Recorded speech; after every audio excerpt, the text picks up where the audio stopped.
സ്വന്തം ശരീരത്തിൽ തന്നെ മാറ്റം വരുത്താൻ കഴിവുള്ള റബ്ബ് ദുനിയാവിൽ തന്നെ ശിക്ഷ തരാനും കഴിവുള്ളവനാണ്.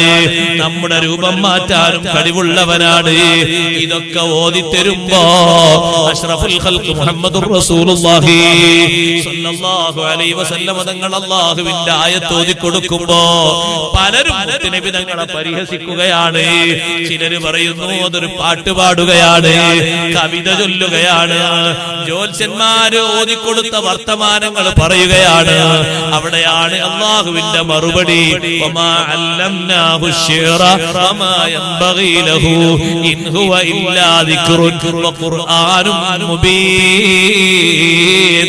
വമാ അല്ലംനാഹു ശിഅറ, കവിത നമ്മുടെ നബി തങ്ങൾക്ക് കവിത പഠിപ്പിച്ചിട്ടില്ല, പാട്ട് പഠിപ്പിച്ചിട്ടില്ല.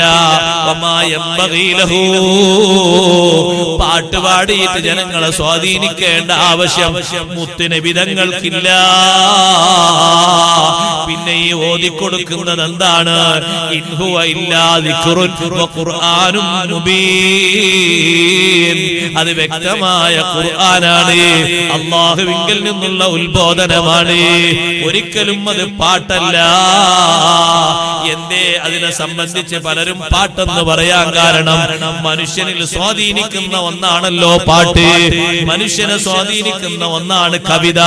ചില കവിതകൾക്ക് മനുഷ്യന്റെ മനസ്സിൽ ആഴത്തിൽ സ്വാധീനം ഉണ്ടാകാറുണ്ട്, ചില പാട്ടുകൾക്ക് വലിയ സ്വാധീനം ഉണ്ടാകാറുണ്ട്.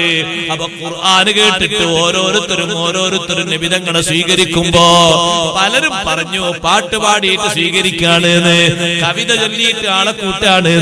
അല്ലാഹു പറഞ്ഞു പാട്ട് പാടുകയല്ല, കവിത ചൊല്ലുകയല്ല. ഇൻ ഹുവ ഇല്ലാ ദിക്റുൻ വഖുർആനും മുബീൻ, അതെ അത് ഖുർആനാണ് ഓതുന്നത്. മറ്റാരെങ്കിലും പാടുന്ന പാട്ട് നബി സല്ലല്ലാഹു അലൈഹി വസല്ലം എടുത്ത് പാടിയിട്ടുണ്ട്, അനുകൂലം പറഞ്ഞിട്ടുണ്ട്, സമ്മതം കൊടുത്തിട്ടുണ്ട്. പാട്ടിന്റെ വിഷയം വന്നതുകൊണ്ട് പറയട്ടെ, മദ്ഹൊക്കെ കേൾക്കും ചിലര്, കേൾക്കാൻ ഏറ്റവും നല്ലത് ഖുർആനാണ്. മദ്ഹിന് കുറവുണ്ട് എന്നല്ല, ഏറ്റവും കൂടുതൽ കേൾക്കേണ്ടത് എന്താണ്? ഖുർആനാണ്. മദ്ഹൊക്കെ കേൾക്കാം, മുത്തുനബി തങ്ങൾ കേട്ടിട്ടില്ലേ മദ്ഹ്? അധികരിപ്പിക്കേണ്ടത് മദ്ഹല്ല, അധികരിപ്പിക്കേണ്ടത് ഖുർആനാണ്. ഖുർആൻ നന്നായി. മുമ്പ് ഞാൻ ഒരിക്കലും വീട്ടിൽ പോയപ്പോ എനിക്ക് വലിയ സന്തോഷം തോന്നി. ഒരു വെള്ളിയാഴ്ച എന്നെ ഓർമ്മ ശരിയാണ്, രാവിലെ തന്നെ സുബഹി നിസ്കാരം കഴിഞ്ഞ് ആ വീട്ടിലുള്ള വീട്ടുകാരൻ പള്ളിയിൽ നിന്ന് ഖുർആനൊക്കെ ഓതിയിട്ട് ഞങ്ങൾക്ക് ഒരുമിച്ചാണ് ഒരു വീട്ടിൽ പോയത്. കുറച്ചു നേരം കഴിഞ്ഞപ്പോ ആ വീട്ടിന്റെ ഉള്ളിൽ നിന്ന് അൽക്കഹഫ് അങ്ങനെ ഓതുന്നു. അൽക്കഹഫ് ഓതുന്ന സമയത്ത് ആരും സംസാരിക്കുന്നില്ല, മക്കളൊക്കെ നന്നായി ശ്രദ്ധിക്കാണ്. എല്ലാവരും കേൾക്കുന്ന രീതിയിൽ പരിശുദ്ധമായ മക്കത്തുൽ മുക്കറമയിലെ ഇമാമിന്റെ ഓത്ത് ആ വീട്ടിൽ ഇങ്ങനെ മുഴങ്ങുക. അതൊരു സന്തോഷം. നമ്മുടെ നാട്ടിലെ ആളുകൾ നേരെ മറിച്ച, ഒരു വാഹനത്തിൽ പോകുകയാണെങ്കിലും മുട്ടും കൊട്ടും കരവിയുള്ള പാട്ടിട്ട് ഒരു പക്ഷേ കാത് പീസാക്കി കളയും. എന്നാൽ ആ പാടുന്നത് എന്താന്ന് അവർക്കും മനസ്സിലാവില്ല, കേൾക്കുന്നവർക്കും മനസ്സിലാവില്ല. അഥവാ ഈ പാടുന്ന എന്താ? പാടുന്നത് ഹിന്ദിയാണ്. ഹിന്ദി മാലു നഹി കുച്ച് ബി നഹി ഒന്നും അറിയില്ല, അങ്ങനെ പാടുക. ആ പാട്ടിനനുസരിച്ച് ഇയാളിങ്ങനെ തുള്ളാണ്, ആ പാട്ടിനനുസരിച്ച് അയാളങ്ങനെ മുട്ടുകയാണ്, ഒന്നും അറിയില്ല. പക്ഷെ അറബികൾ അങ്ങനെയല്ല, അവര് വാഹനം എടുത്ത് കുറച്ച് മുന്നോട്ട് പോയാൽ ഖുർആൻ ആ വാഹനത്തിൽ നിന്ന് അങ്ങനെ കേട്ട് സന്തോഷത്തോടെ ആസ്വദിച്ചു. സംസാരിക്കാൻ ഇപ്പുറത്തുള്ള ആള് തുടങ്ങിയെന്ന് കണ്ടാ അവര് പെട്ടെന്ന് ഓത്ത് നിർത്തും, സംസാരിക്കും. അത് കഴിഞ്ഞാൽ പിന്നെയും ഓത്ത്, പരമാവധി ഓത്ത് കേൾക്കുന്നത് നന്നായി ഇഷ്ടപ്പെട്ടിരുന്ന നേതാവാണ് സയ്യിദുനാ റസൂലുള്ളാഹി. അതുകൊണ്ടാണ് സ്വഹാബത്തിന്റെ ഓത്ത് തങ്ങൾ കേൾക്കാൻ ആഗ്രഹിച്ചതും കേട്ടതൊക്കെ. കേൾക്കാൻ വേണ്ടി തങ്ങൾ ഇരുന്നു കൊടുത്തത്, മദ്ഹും കേൾക്കാൻ ഇരുന്നു കൊടുത്തിട്ടുണ്ട്. പക്ഷെ അധികം തങ്ങൾ ബഹുമാനിച്ചതും കേട്ടതും സന്തോഷിച്ചതൊക്കെ ഖുർആനിന്റെ പേരിൽ. മദ്ഹ് പാടാനല്ലേ ഹസ്സാൻ ഇബ്നു സാബിത്ത് റളിയല്ലാഹു അൻഹു മദീന പള്ളിയിൽ മിമ്പർ കെട്ടിക്കൊടുത്തത്? മദ്ഹ് മോശമൊന്നുമല്ല, മദ്ഹ് സ്വീകരിക്കാം, നാത്തും സ്വീകരിക്കാം. പക്ഷേ പാടാൻ പാടില്ലാത്ത പാട്ടുകൾ അത് പാടരുത്, അതെറ്റാണത് പാടരുത്. ആരോ പാടിയ പ്രേമഗാനങ്ങളൊന്നും നമ്മൾ എടുത്ത് പാടേണ്ട ആവശ്യമില്ല. അവര് പ്രേമ നൈരാശ്യം കൊണ്ടോ അല്ലെങ്കിൽ കാമുകിയെ കിട്ടാത്തത് കൊണ്ടോ അല്ലെങ്കിൽ കിട്ടിയ കാമുകിയെ ശരിയാകാത്തത് കൊണ്ടൊക്കെ പാടിയിട്ടുണ്ടാവും. നമ്മളത് ഏറ്റുപാടേണ്ട ആളുകളല്ല. നമ്മൾ മദ്ഹ് ഇവിടെ കണ്ടില്ല, നിങ്ങൾ കുട്ടികൾ പാടിയത് റിഫായി ശൈഖിന്റെ മാല, മുഹ്യിദ്ദീൻ ശൈഖ് റളിയല്ലാഹുവിന്റെ മൗലിദൊക്കെ എത്ര സന്തോഷാണ്. അതൊക്കെ നമ്മൾ പഠിക്കണം. നല്ല നല്ല മദ്ഹുകളൊക്കെ പഠിക്കണം. അഷ്റഫുൽ ഖൽഖ് സ്വല്ലല്ലാഹു അലൈഹി വസല്ലം തങ്ങൾ നല്ലോണം മദ്ഹ് പാടിയ സ്വഹാബിയാണ് അബ്ദുല്ലാഹി ഇബ്നു റവാഹ റളിയല്ലാഹു അൻഹു. മുത്തുനബി തങ്ങളെ പുകഴ്ത്തി പാടിയ സ്വഹാബമാരുടെ കൂട്ടത്തിൽ നിന്ന് പ്രഗൽഭനായ സ്വഹാബിയാണ്. ആ സ്വഹാബിയെ പറ്റി തങ്ങൾ പറഞ്ഞു, ഇന്നാ ഖാകും ലാ യഖൂലുർ റഫസ്, നിങ്ങളെ സഹോദരൻ അബ്ദുല്ലാഹി ഇബ്നു റവാഹ വേണ്ടാത്തതൊന്നും പറയുന്ന ആളല്ല, നല്ലത് മാത്രം പറയുന്ന ആളാണ്. എന്നിട്ട് ആ സ്വഹാബി പാടിയ പദ്യം പാടി, വഫീനാ റസൂലുള്ളാഹി യത്ലു കിതാബഹു ഇദൻ ശഖ മഅറൂഫും മിനൽ ഫജ്രി സാത്തിഉ അറാനൽ ഹുദാ ബഅദൽ അമാ ഫഖുലൂബുനാ ബിഹി മുഖിനാതുൻ അന്ന മഖാല വാഖിഉ യബിതു യുജാഫി ജംബഹു അൻ ഫിറാശിഹി ഇദാ ഇസ്തസ്ഖലത് ബിൽ മുശ്രികീനൽ മളാജിഉ. തങ്ങളും ആ പറയുന്ന പാട്ട് ഏറ്റുപാടി എന്നുള്ളത് വലിയൊരു സമ്മതമാണ്. അബ്ദുല്ലാഹി ഇബ്നു റവാഹ റളിയല്ലാഹു അൻഹു വലിയൊരു സമ്മതമാണ്. അതുപോലുള്ള നാത്തുകളും മദ്ഹുകളൊക്കെ പാട് നമ്മളെ വീട്ടിലും മുടങ്ങേണ്ടത് അതാണ്. മറ്റനാവശ്യ ഗീതങ്ങളും സംഗീതങ്ങളൊന്നും മുടങ്ങരുത്. ഇന്ന് എന്റെ ഉമ്മമാരോട് ഞാനൊരു ദുഃഖം പറയട്ടെ, സങ്കടം പറയട്ടെ. ഇന്ന് അവർ നോക്കാനും ഒന്ന് ആട്ടി തൊട്ടിലിട്ട് ആട്ടാനും നേരല്ലല്ലോ ആളുകൾക്ക്. നേരല്ല എന്നാണ് ആൾക്കാർ പറയുന്നത്, നേരം ഉണ്ടായിട്ടില്ലെന്ന് അറിയില്ല. അപ്പൊ അവിടെ പതുക്കെ മൊബൈൽ ഒന്ന് ഓൺ ചെയ്ത് കൊടുക്കും. കുട്ടികൾ കരയാണെങ്കിൽ ആ കുട്ടികളുടെ കയ്യിൽ കൊടുക്കും എന്തെങ്കിലും ഒരു കോമഡി ശബ്ദങ്ങൾ, അല്ലെങ്കിൽ സാങ്കല്പിക കഥകൾ, അല്ലെങ്കിൽ കുറെ കാർട്ടൂണുകൾ, അങ്ങനെ പലതും കൊടുക്കും. നല്ല നല്ല ചരിത്രങ്ങൾ, കഥകളാണ് പഴയകാലത്ത് ഉമ്മമാര് പഠിപ്പിച്ചിരുന്നത്. ഭക്ഷണം കഴിക്കാത്ത കുട്ടിയെ മടിയിൽ ഇരുത്തിയിട്ട് മൂസാ നബിന്റെ ഒരു കഥ, ഈസാ നബി അലൈഹി ഇസ്ലാമിന്റെ ഒരു കഥ, അങ്ങനെയുള്ള കഥകളുണ്ടല്ലോ. അതാണ് പഴയകാലത്ത് ഉമ്മമാര് പറഞ്ഞിരുന്നത്. അപ്പൊ അത് കേട്ടുകൊണ്ട് സന്തോഷത്തോടെ ഭക്ഷണം കഴിക്കുന്നു, കേൾക്കുന്നു, രണ്ടും സന്തോഷം. ഇന്നതല്ല, ഇന്ന് വേറെ കുറെ കഥയാണ്. മണ്ടപ്പന്റെ കഥ, കുറെ ആൾക്കാരെ കഥ, വേറെ കുറെ കഥകള്, അതൊക്കെ കേൾക്കുന്നു. അതുകൊണ്ട് കുട്ടികളെ മനസ്സിൽ കാര്യമായിട്ടൊന്നും ഉദിക്കൂല, ഒരു വാസനകൾ ഉയർന്നു വരൂല. കുറെ കാർട്ടൂണുകൾ ഇങ്ങനെ കണ്ടിട്ട് എന്താ കാര്യം? അതിനനുസരിച്ച് മ്യൂസിക് ഉണ്ടാകും. അത് ഏറ്റവും വലിയ മോശം. മ്യൂസിക് കേൾക്കുന്ന ഹലാലല്ല, ഹറാമാണ്. ഇബ്നു ഹജർ റഹ്മത്തുള്ളാഹി അലൈഹി പറഞ്ഞതാണ് ഹറാമാണെന്ന്. ഞാൻ എന്റെ വക പറഞ്ഞതല്ല. എന്നിട്ട് അതിങ്ങനെ കേട്ടിട്ടാണ് നമ്മുടെ കാതും നമ്മുടെ മനസ്സൊക്കെ മരവിച്ചു പോകുന്നത്. പഴയകാലത്ത് ആ കുട്ടിയുടെ തൊട്ടിലിന്റെ അടുത്ത് വെച്ച് ഉമ്മമാര് അവര് സന്തോഷത്തോടെ ഇങ്ങനെ തൊട്ടിലിങ്ങനെ ആട്ടിക്കൊണ്ടിരിക്കുന്ന സമയത്ത് ഹസ്ബി റബ്ബി ജല്ലല്ലാഹ് മാ ഫീ ഖൽബി ഗൈറുല്ലാഹ് നൂർ മുഹമ്മദ് സ്വല്ലല്ലാഹ് ലാ ഇലാഹ ഇല്ലല്ലാഹ്. അങ്ങനെ ചൊല്ലുമ്പോ തന്നെ എന്തൊരു സന്തോഷമാണ്. മുത്തുനബി തങ്ങളെ താരാട്ട് പാടിയിരുന്ന, ഉറക്കിയിരുന്ന ശൈമാ ബീവി റളിയല്ലാഹു അൻഹാ തൊട്ടിലിൽ പിടിച്ച് ഇങ്ങനെ ആട്ടിക്കൊണ്ടിരിക്കുന്ന സമയത്ത് ചൊല്ലിയിരുന്നത്, യാ റബ്ബനാ അബ്ഖീ ലനാ മുഹമ്മദാ, യാ റബ്ബനാ അബ്ഖീ ലനാ മുഹമ്മദാ. റബ്ബേ, ഈ കുട്ടിയെ ഞങ്ങൾക്ക് നീ ഒരുപാട് കാലം ബാക്കിയാക്കി തരണം. സന്തോഷമുള്ള വരികളാണ് ചൊല്ലിയിരുന്നത്. കുട്ടിക്കാലത്തും യൗവനത്തിലും വാർദ്ധക്യത്തിലും ഒരു കേടുപാടുകളും പറ്റാതെ ഈ കുട്ടി എങ്ങനെ ബാക്കിയാക്കി തരണം. സന്തോഷത്തോടെയുള്ള വചനങ്ങളാണ് ചൊല്ലിയിരുന്നത്. തങ്ങൾ കേൾക്കാൻ ആഗ്രഹിച്ചിരുന്നതും അങ്ങനത്തെ മദ്ഹുകളാണ്. കല്യാണ സദസ്സിലേക്ക് വരുമ്പോ ബദരീങ്ങളെ പറ്റിയല്ലേ ചെറിയ മക്കള് പാട്ടുപാടിയിരുന്നത്. ദഫ്മുട്ടിയിട്ട് പാട്ടുപാടിയപ്പോ കട്ടിലിൽ ഇരുന്നിട്ട് ആ പാട്ട് കേട്ട നേതാവാണ് സയ്യിദുനാ റസൂലുള്ളാഹി. ഇന്നത്തെ കല്യാണങ്ങളിൽ മുഴങ്ങുന്ന ശബ്ദങ്ങൾ സങ്കടങ്ങളാണ്. പിശാചിന്റെ കുയലൂത്തുകൾ അവിടെ നടത്തരുത്. ബദരീങ്ങളെ മദ്ഹ് അവിടെ പാടണം. മുത്തുനബി സല്ലല്ലാഹു അലൈഹി വസല്ലം മദ്ഹ് പാടണം. അതും സഹോദരങ്ങളെ പേരിനും പ്രശസ്തിക്കും പെരുമക്കും വേണ്ടിയാകരുത്. നല്ല നിയ്യത്തോടുകൂടെ വന്നിരിക്കുന്ന ആളുകൾ ഒരു 10 മിനിറ്റ് അത് ശ്രവിക്കുന്ന രൂപത്തില്, ശബ്ദകോശങ്ങളെ കൊണ്ട് ബുദ്ധിമുട്ടുണ്ടാകാതെ നല്ല രൂപത്തിലുള്ള പദ്യങ്ങൾ ആലപിക്കണം. സുന്നത്താണ്. ദഫ് മുട്ടുന്നത് കല്യാണത്തിന് പുതിയാപ്പിള ഇറങ്ങുമ്പോഴും പുതിയാപ്പിളെ സ്വീകരിക്കുമ്പോഴും നല്ലതാണ്. അതേ ബദരീങ്ങളെ മദ്ഹ് ചൊല്ലുന്നത് നല്ലതാണ്. മുത്തുനബി സല്ലല്ലാഹു അലൈഹി വസല്ലം ഞങ്ങളെ മദ്ഹും ബദരീങ്ങളെ മദ്ഹിൽ പെട്ടുപോയി. കാരണം ബദരീങ്ങളുടെ നേതാവ് ഒന്നാമത്തെ ആള് സയ്യിദുനാ റസൂലുള്ളാഹി സല്ലല്ലാഹു അലൈഹി വസല്ലം തങ്ങളാണ്. അതാണ് ശീലിക്കേണ്ടത്. ഇന്ന് 10,000, 20,000 ചുരുങ്ങിയ കണക്കാ പറയുന്നത്. നീണ്ടത് 2 ലക്ഷം അതിലധികം വരെ പോകും. പാടാനും അതിന്റെ ഹാർമോണിയം മുഴക്കാനും കുയലൂത്ത് നടത്താനുമുള്ള ഒരു സംഘത്തെ കൊണ്ടുവരികയാണ്. അങ്ങനൊന്നും നമ്മളെ നാട്ടിലും വീട്ടിലും കല്യാണം നടത്തരുത്. പച്ച ഹറാമ് ചെയ്തിട്ട് പണം ദുരുപയോഗപ്പെടുത്തരുത്.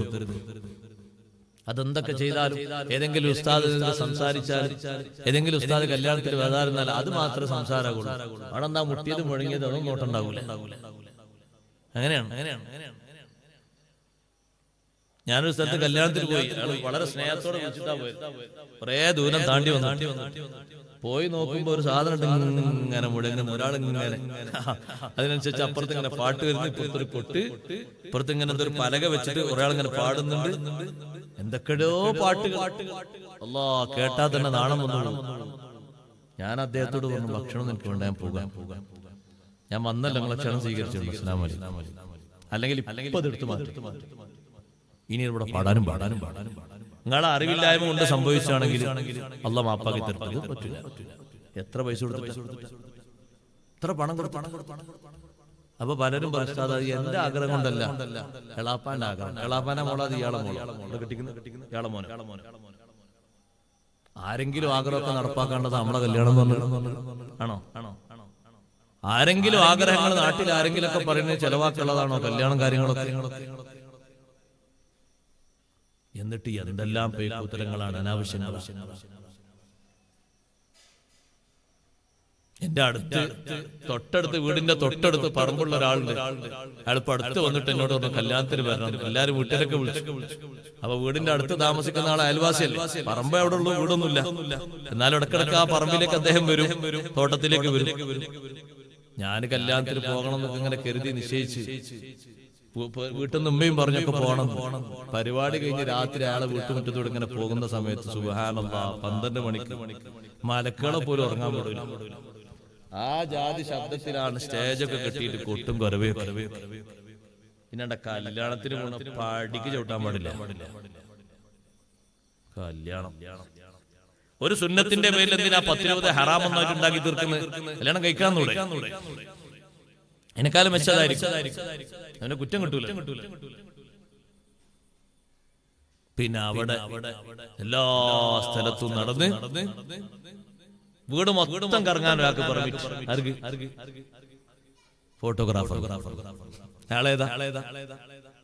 ഈ പെൺകുട്ടിയെ കാണാനും ആ വീട്ടിലുള്ളവരെ പകർത്താനും ഇയാൾക്ക് എന്ത് അധികാരം? പകർത്തേണ്ട ആവശ്യമുണ്ടോ ഇല്ലെന്നുള്ള വേറെ കഥ. അതിന്റെ പണം വേറെ ചെലവഴിച്ചു.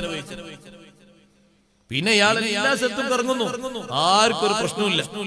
ആ വീട്ടിൽ പുതുനാരിയായിട്ട് ഇരിക്കുന്ന ഒരു പെണ്ണുണ്ട്. അന്ന് എല്ലാവർക്കും പെർമിറ്റാണ് തൊടാനും മുസാഫഹത്ത് ചെയ്യാനും എല്ലാത്തിനും. ഒന്ന് ചേർന്ന് നിന്ന് ഫോട്ടോ എടുക്കാനും തനിച്ച ഹറാമുകളാണ്. ചോദിക്കുമ്പോ അത് ബോയ് ഫ്രണ്ടാണ്, മറ്റേത് ബോയ് ഫ്രണ്ടിന്റെ ബോയ് ഫ്രണ്ട്. നാട്ടിൽ മൊത്തം മുറ്റത്ത് കറങ്ങി വെച്ചു കൊടുത്താൽ പോരുതാ, വേണ്ടവർക്ക് എന്തും ചെയ്തോളി. ലാസ്റ്റ് എല്ലാതും കഴിഞ്ഞിട്ട് കൊണ്ടുപോകാൻ. എന്താ സഹോദരങ്ങളെ, ഇതൊരു അങ്ങാടി ചരക്കാണോ?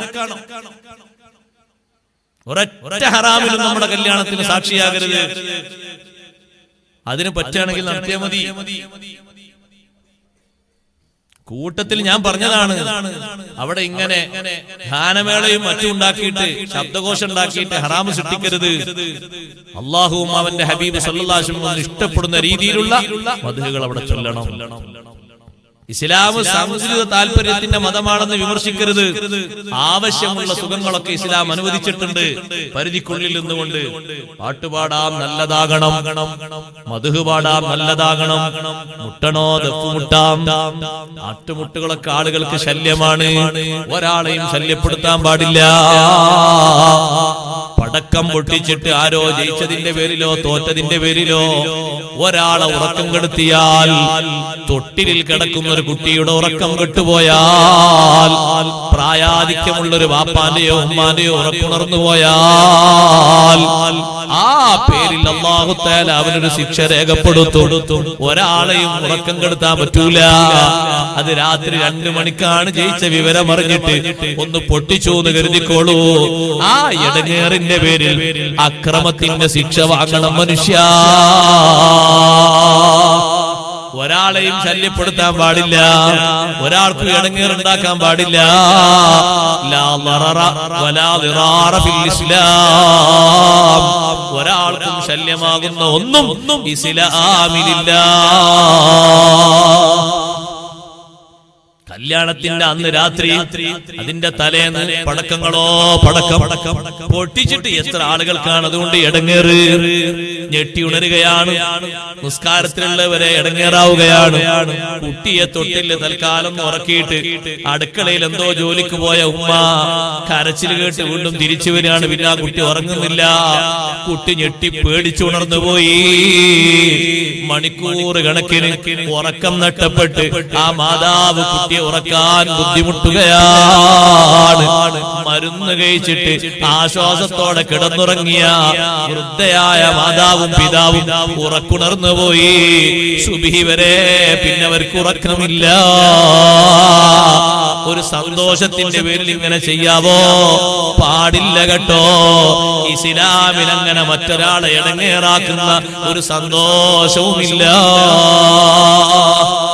നമ്മൾ നന്നായി ശ്രദ്ധിക്കണം. അതെന്തിന്റെ പേരിലാണെങ്കിലും ശരി, അങ്ങനത്തെ ശല്യപ്പെടുത്തുന്ന ഒരു സന്തോഷവും ഇസ്ലാമിലില്ല. പാകത്തിലുള്ള സന്തോഷങ്ങളൊക്കെ ഇസ്ലാമിലുണ്ട്. നല്ല നല്ല പാട്ടുകൾ കേൾക്കുന്ന ആളുകൾക്ക് കൂലി കിട്ടുന്ന, പാടുന്നവർക്ക് കൂലി കിട്ടുന്ന, ആഖിറത്തിൽ സന്തോഷം കിട്ടുന്ന നല്ല നല്ല പാട്ടുകൾ. ചില കല്യാണങ്ങളിലൊക്കെ പോകുമ്പോൾ നബി സല്ലല്ലാഹു അലൈഹി വസല്ലം തങ്ങൾ ചോദിക്കും, ഇവിടെ ദഫ് മുട്ടാനൊന്നും ആരുമില്ലേ? അപ്പൊ ഇസ്ലാം ഒരു പരിമിതമായ കാഴ്ചപ്പാടിൽ വേണ്ട സന്തോഷങ്ങളൊക്കെ നൽകിയിട്ടുണ്ട്. പരിധി വിട്ടൊന്നും ഇസ്ലാം നൽകൂല. കാരണം അള്ളാഹുവിന്റെ ദീനല്ലേ. ഓരോരുത്തർക്കും തോന്നുമ്പോൾ ഉണ്ടാക്കാൻ പറ്റിയതല്ലേ. പെരുന്നാൾ ദിവസം മുത്തുനബി സല്ലല്ലാഹു അലൈഹി വസല്ലം വീട്ടിൽ വന്ന് 2 കുട്ടികൾ പാട്ടുപാടാണ്. അഷ്റഫുൽ ഖൽഖ് സല്ലല്ലാഹു അലൈഹി വസല്ലം തങ്ങളുടെ വീട്ടിൽ വന്ന് ഇമാം ബുഖാരി തങ്ങളുടെ സ്വഹീഹിൽ രേഖപ്പെടുത്തിയ ഹദീസാണ്. അബൂബക്കർ സിദ്ദീഖ് റളിയല്ലാഹു അൻഹു പെരുന്നാൾ നിസ്കാരം കഴിഞ്ഞ് വീട്ടിലേക്ക് പോയി. പിന്നെ നേരെ ഇങ്ങോട്ട് വരാണ്. എവിടേക്ക്? മുത്തുനബി സല്ലല്ലാഹു അലൈഹി വസല്ലം വീട്ടിലേക്ക്. അങ്ങനെ വീട്ടിലേക്ക് പോകുമല്ലോ, ഒന്ന് ഭക്ഷണം കഴിക്കാനൊക്കെ. ഒരു കുടുംബങ്ങളാണല്ലോ. ആയിഷ റളിയല്ലാഹു അൻഹയാണ് ആ വീട്ടിലുള്ളത്. സിദ്ദീഖ് തങ്ങളുടെ മോളാണ്. ഈ 2 കുട്ടികൾ പാട്ടുപാടാൻ, ചെറിയ 2 പെൺകുട്ടികളാണ്. ഓരങ്ങനെ പാട്ടാടാൻ പോണ പെൺകുട്ടികളൊന്നല്ല. തങ്ങളെ വീട്ടിൽ വന്നപ്പോ രസത്തിനാണ് പാട്ട് പാടിയതാണ്. സിദ്ദീഖ് റളിയല്ലാഹു അൻഹു വന്നിട്ട് കണ്ണുറ്റിട്ടൊരു നോട്ടം നോക്കി. കുട്ടികൾ പേടിച്ചിട്ട് പാട്ട് നിർത്തിപ്പോയി. അപ്പൊ ആ കട്ടിൽ ഇങ്ങനെ ചെരിഞ്ഞ് കിടക്കുന്നുണ്ട്. അഷ്റഫുൽ ഖൽഖ് റസൂലുള്ളാഹി. മക്കളെ ഉറക്ക സ്വലാത്തല്ലേ അഷ്റഫുൽ ഖൽഖ് റസൂലുള്ളാഹി. സ്വലാത്ത് ഉറക്ക ചൊല്ലണം. നമ്മുടെ സദസ്സിന്റെ ബർക്കത്താണ്. അല്ലാഹു സ്വീകരിക്കുമാറാകട്ടെ. എന്താ പാട്ട് നിർത്തിയെന്ന് കേട്ട് തങ്ങൾ ഇങ്ങനെ എണീറ്റ് നോക്കുമ്പോ സിദ്ദീഖ് റളിയല്ലാഹു അൻഹു ഇങ്ങനെ നോക്കുന്നുണ്ട് കുട്ടികളെ. അപ്പൊ തങ്ങൾ പറഞ്ഞു, ദഅഹുമായ അബൂബക്കർ തങ്ങളെ കുട്ടികളെ വിട്ടേക്കു, അവർ പാടിക്കോട്ടെ. ഹാദാ ഈദുനാ, ഇത് നമ്മുടെ ആഘോഷ ദിനമല്ലേ. ഇന്നലി കുല്ലി ഉമ്മിനി കുല്ലി ഖൗമിൻ ഈദ്, ഓരോ വിഭാഗത്തിനും ഓരോ ആഘോഷമുണ്ട്. ഇത് നമ്മുടെ പെരുന്നാൾ ദിനമല്ലേ. കുട്ടികൾ പാടിക്കോട്ടെ, നിങ്ങൾ കണ്ണുരുട്ടി പേടിപ്പിക്കണ്ട. സിദ്ദീഖ് റളിയല്ലാഹു അൻഹു ചിന്തിക്കുന്ന, പടച്ചോനെ ശൈത്താന്റെ കൊയലൂത്ത് മുത്തുനബി തങ്ങളെ വീട്ടിലും വന്നോ. എന്തൊരു അച്ചടക്കത്തിന്റെ, ആദരവിന്റെ, ബഹുമാനത്തിന്റെ വീടാണത്. ഇവിടെയും ഇങ്ങനെ ശബ്ദഘോഷം ഉണ്ടാകുന്നു. ചെറിയ മക്കളല്ലേ പാട്ടുപാടുന്നത്. ആഘോഷത്തിന്റെ ദിനമല്ലേ, അവർ പാടിക്കോട്ടെ. നമ്മുടെ വീട്ടിന്റെ ഉള്ളിൽ വിരുന്നിന് വന്ന മക്കൾ കൂടിയിട്ട് അവരങ്ങനെ തട്ടുംപുറത്തിരുന്ന് റൂമിൽ നിന്ന് അങ്ങനെ പാട്ടുപാടുകയാണ്. നല്ല പാട്ട് പാടിക്കോട്ടെ, അതിന് എതിർക്കണ്ട. ആഘോഷത്തിന്റെ ദിനമല്ലേ, സന്തോഷത്തിന്റെ ദിനമല്ലേ.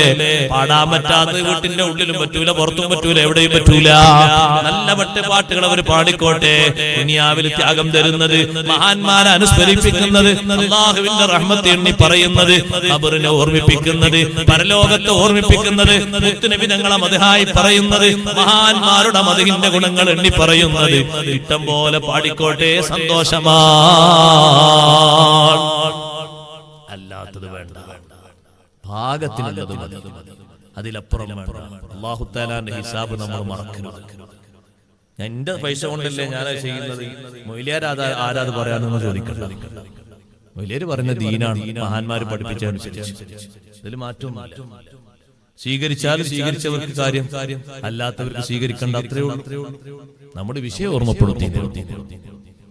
ഞാൻ എന്നെ കുറിച്ചല്ലേ ചിന്തിക്കേണ്ടത്, പക്ഷെ സമൂഹത്തിൽ പറയേണ്ട വിഷയങ്ങളൊക്കെ പറയണമല്ലോ, ഉസ്താദുമാര് പഠിപ്പിച്ചതുപോലെ.